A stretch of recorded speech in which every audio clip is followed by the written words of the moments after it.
the thing I say is this cycle is a mashup of the 2000 tech bubble and the 1970s inflation stuff. And so we're not nearly as overvalued as we were at that point in time in 2000. So I think the PE on the market was like 25 trailing PE.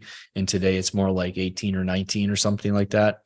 So it's a decently amount less overvalued, but still in historic terms, the second most overvalued the market's been heading into a Fed pause.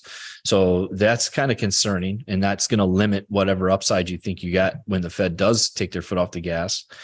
And then you have the 1978 case, where that's the only other case where CPI has been this high heading into a Fed pause. So 78, the Fed paused for, I believe it was like 6 or 8 months.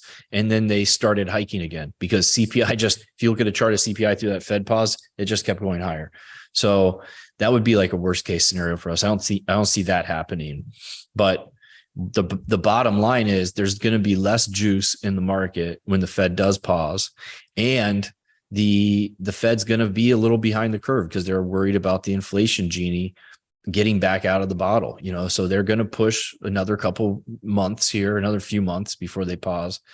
And, that's not a good mix for stocks, in my opinion. So yeah, that's putting in a historic context. We're not quite as overvalued as 2000, but 2000 did sell off during the pause, and inflation's not quite as bad as it was in 78, but it's second worst. So we have kind of this weird mashup right now.